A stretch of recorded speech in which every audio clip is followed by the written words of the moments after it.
CCTE. So what we're trying to do is to achieve a day to night edit where we're taking photos taken in the daytime and to make it look like nighttime. So I grabbed a landscape photo I took recently and this fashion photo with the subject in it recently too. And so what I'm going to do is open up this first one into Camera Raw. And if you have kind of dynamic range issue where you got kind of bright sky and dark shadows, I'm just going to kind of even this thing out just so it kind of looks more like a soft, you could always lower the contrast a teeny bit. You can play with your highlights too. It does look a little flatter, but thinking about nighttime, sometimes you have kind of flatter lighting. And so once you kind of get it to a good even place, adjusting your highlights and shadows, you can play with the overall exposure and contrast. Then you open it into Photoshop.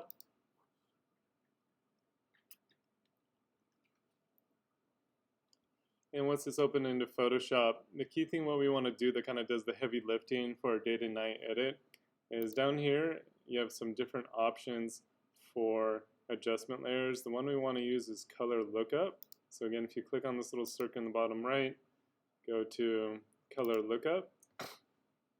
So there's different colors. If you kind of hover over or click on them, you can see different kind of effects. These are put into Photoshop as kind of presets.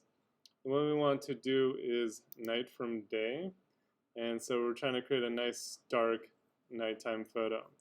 And so obviously it might be too dark, so you can play with the opacity because it's on a separate layer and kind of gauge, if you have a really bright photo, you might want a higher percentage just because it might be too bright. Otherwise, you could do a percentage, like this looks kind of good in the 80s. The key thing is we really want to knock down a lot of the color because you kind of lose a lot of color at nighttime. It has that kind of cooler tone. So I'm actually going to go a little further. And then I will click on my bottom layer. I'm going to go to my adjustments.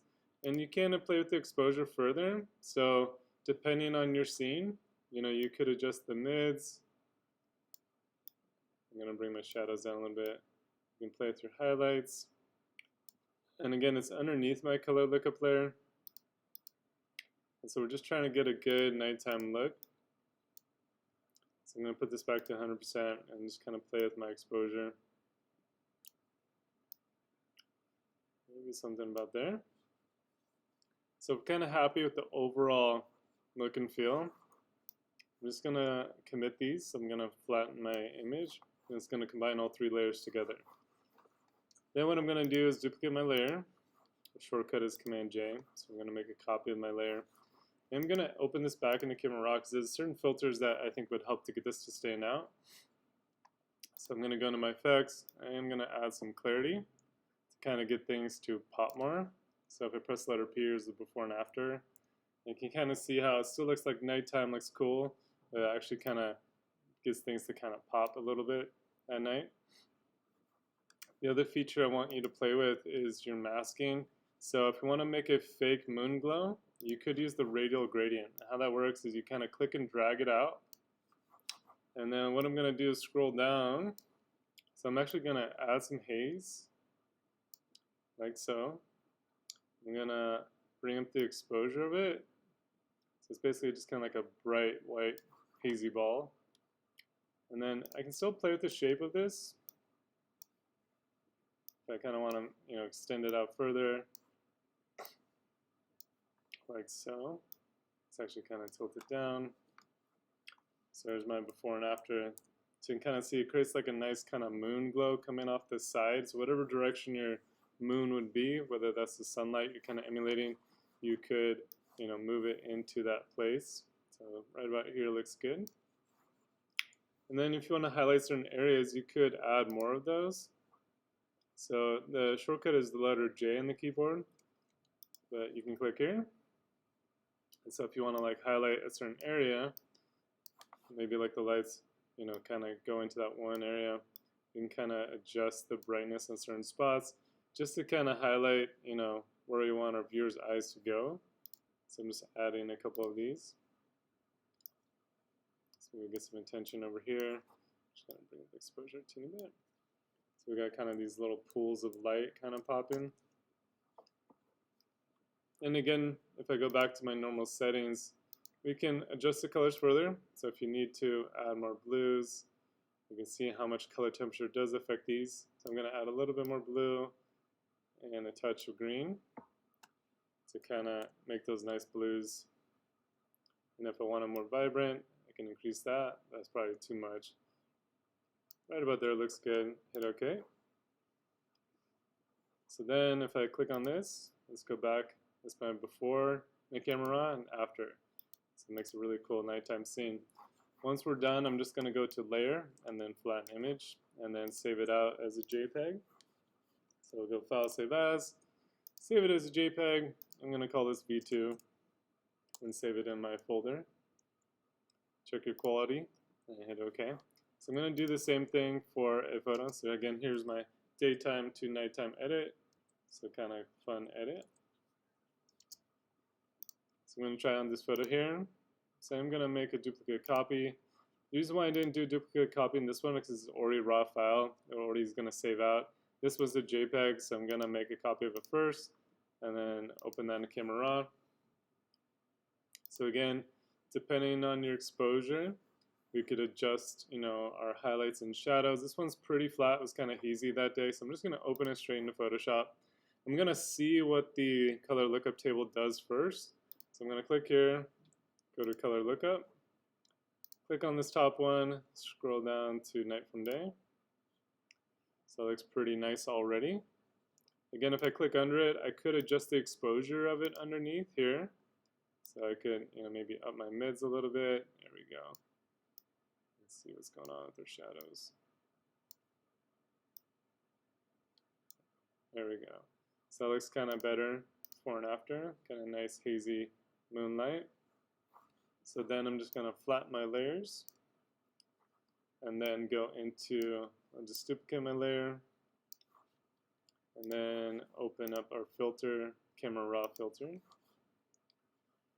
And so then again we can, let's go into our effects, add some of that clarity, kind of make it nice and poppy. I'm going to add one of those radial gradients. I'm just going to zoom out, so Command S to zoom out.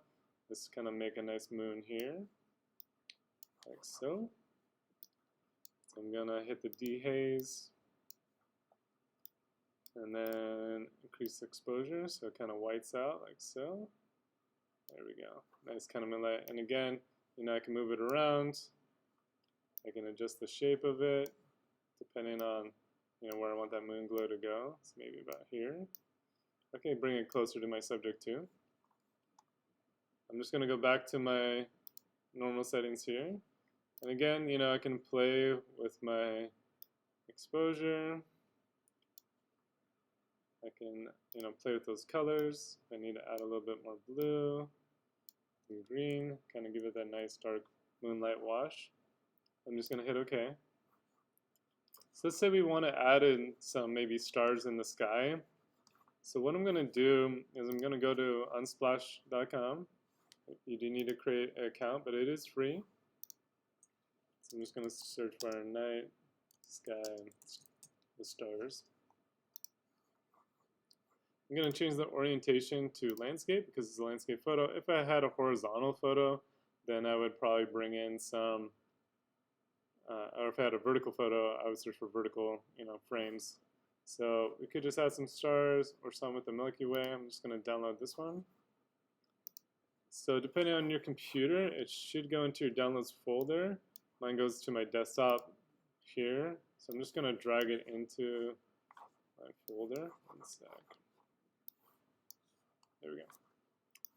And then I'm just going to double click on or open this into Photoshop. So what we're going to do is I'm going to move this onto my photo. So I'm going to click on the tab. Sorry, I'll go back. So again, these are two different tabs. I'm just going to click and hold on the tab, drag and drop and let go so it detaches my tab. I'm going to click inside the photo, drag and drop it over onto my photo with the subject. If there is a size discrepancy, that is normal because you probably shot at one size and then this photo is a different size. So you can always go to Edit and then Free Transform if you ever need to, size or change the shape of it, and then hit the check once you're done. So what I'm going to do is look through this layer So let's go try a blending mode. So let's maybe do soft light. Yes. Because my background is going out of focus, I actually want to blur this layer. So that should be going out of focus too. It wouldn't make sense that the stars were in focus. So I'm just going to go to blur, Gaussian blur. So if your background's sharp, you can keep it sharp, but because mine's going out of focus, I'm going to add some blur just so they're not sharp, because this is going out of focus too. And obviously, it's kind of doing, you know, I don't want to cross the whole photo. I just want it to kind of pull down a little bit. And so what I'm going to do is add an adjustment layer by clicking on the little box there. I'll go back a step. So if I click here, add a layer mask, I'm going to press Command I to invert it. And then I'm just going to go to my gradient tool. And I'm going to click on basics. And I want the solid to clear one. So if you don't have that gradient, so click on the gradient tool, click on this box, open up the basics tab and click on the one where it's solid to clear. And so I'm just going to pull this down. Oops, sorry, I'm going to change my shape. Sorry, I want this shape here where it kind of goes across. So now I'm just going to pull it down, and then now we can actually see some of those stars slowly faded in. You can kind of see what's happening here on my, it's going from the solid to the clear. And because it's on a layer mask, you can adjust it. You know, I can pivot it if I wanted to, maybe something like that. There we go. And so you could potentially, you know, add in some stars if you wanted to. And again, make sure once you're done just to flatten your layers and save it out. So I'm going to save it out as a JPEG. So I'm just going to go back real quick to my landscape photo, and let's put some stars in this photo. So you could try another method. So open my 1 and 2. You can go into Edit, Sky Replacement. And I have a couple skies already loaded. So let's go. I think it might be too dark to complete it.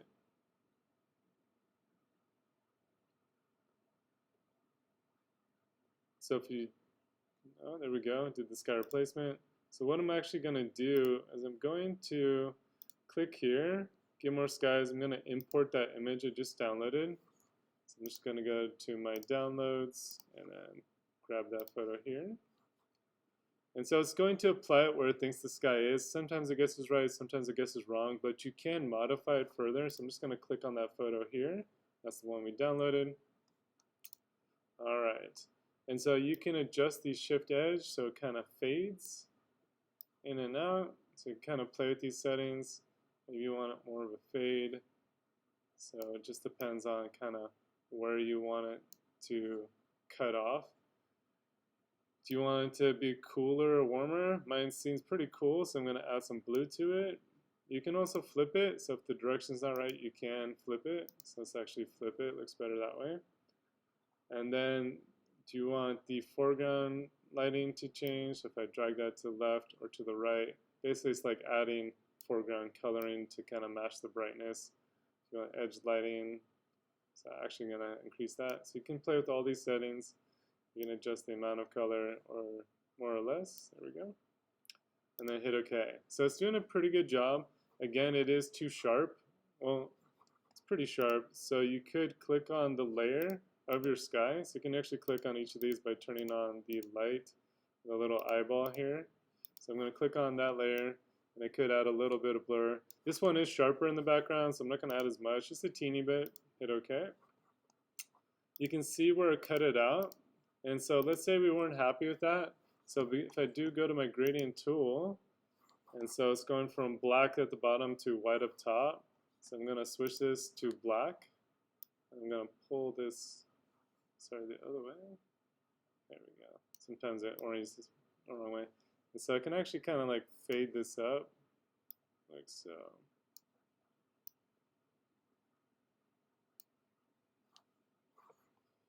Let's change the mode to normal. Sorry, change the blending mode.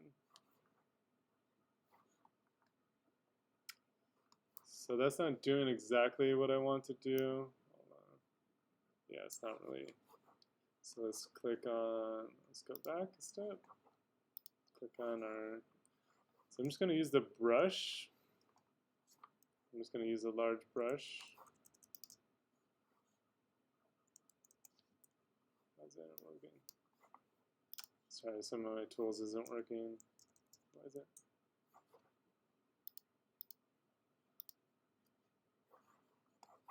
Sorry guys, give me one sec. Let's try the gradient again. I think it might just be because it's linked to the layer below. So I'm just going to unlink this. If you can actually just double click on